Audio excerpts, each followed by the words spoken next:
Joining us now is Chris Zaccarelli, independent advisor, Alliance CIO, and Kirk Hartman, Wells Capital Management Global CIO. Chris and Kirk, hey, congratulations, guys. You are on Power Lunch on a day where we're seeing the biggest market drop in a number of months. There's something to talk about. Listen, stocks going down is, Chris, not a bad thing. I mean, if you go up every day, that's probably more concerning than having a little bit of a drop, but big drops have to start somewhere. Does the last day and a half market action concern you longer term? No, it doesn't. I think, this is very normal. Stocks can't go up every single day. We've had really good fundamentals. We've had corporate earnings growth. We've had a growing economy. It's really been a lot of positives on the fundamental side, but stocks have been running really far, really fast this year. I think a little pullback is completely normal, and you'd expect one every couple of years. So, in order for this market to continue to go higher, which I believe it eventually will, you need some of these healthy pullbacks. But I think that's part of the bigger fear, right, Chris, is how hot this market has been. Normally, a 2% pullback over 48 hours would not be a headline. But given how much we have run, how fast we have run, how far we have come, it makes it a little more rattling right now. I think you're right. I mean, again, people are getting used to these small moves, low volatility like we've had for the last couple of years. You really can't expect that to continue. That's something that's unusual, and it can persist for some period of time. But more volatility is what you should expect, and we've been talking to clients about that for the last couple of months especially, but also reminding them what we talked to them about in February of 2016 when we had that last pullback. It's completely normal. It's fine. You want to ride through it and stay calm, but ultimately you want to focus on the fundamentals. As long as we don't have another recession right around the corner, looks like the yield curve is not inverting at this point in time. If anything, it may be steepening. And with those types of indicators still showing the all clear, I think it's way too early to panic. Kirk, investors have been presented with a problem, is that they wanted to buy the dips, and there haven't been too many dips. So at this point, is this the dip you buy, or do you let it ride for a bit? We should note here the Dow is now down 400 points. We're down about 1.5%. So, Kirk, the question goes to you. Is this the dip that you actually buy?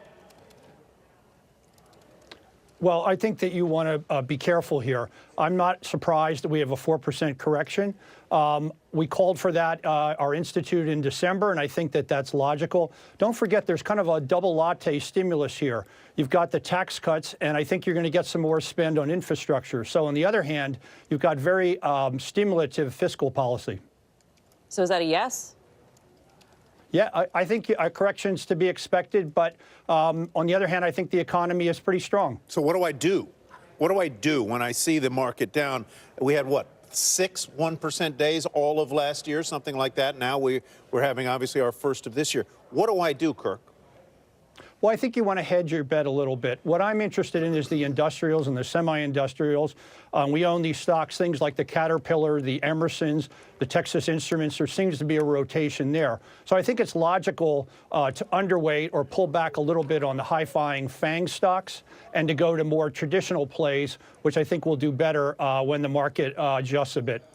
Chris, you're not worried about rising interest rates. You talked about this. So you think the yield curve is steepening, so you like that for the financials. But at some point, do interest rates not go high enough that we actually have the, like, a lot of people think the sell-off that we've seen for the last 2 days is precisely because of rising interest rates. Well, it's interesting. You have a year of Go ahead. Well, you have a year of contradictions. On the other hand, you've got the dollar weakening, which is not something that you would expect when rates are rising. So it'll be interesting to see how this plays out. All things being equal, a weakening dollar is good for the the industrials and for the exporters. That is a good observation on Kirk's part. But Chris, it is the yield on the 10-year that ultimately provides competition to stocks, not necessarily the dollar, right? I think that's true, but ultimately, you're looking at why rates are rising. If rates are rising because the economy is growing and you're seeing future growth, I think that's a good thing. If we start to see a little bit of inflation come back, that's fine. At some point, we're going to hit a point where the rates are too high, and that's going to really be a problem for equities. I don't think we're there yet. I think you need to be over 3% at the very least before you start to really worry about interest rates hurting equities at this point in time. Obviously, over the last couple of days, you're having that correlation start to break apart. But ultimately, sticking with the market makes sense until you see the fundamentals break down. And I'm seeing earnings growth continuing. I'm seeing the economy continuing to grow. And for those reasons, I'm not worried at this point in time. I think rates have to go a bit higher from here before I would get worried about that. Got it. Okay, guys, thank you. Chris and Kirk, good to have you on.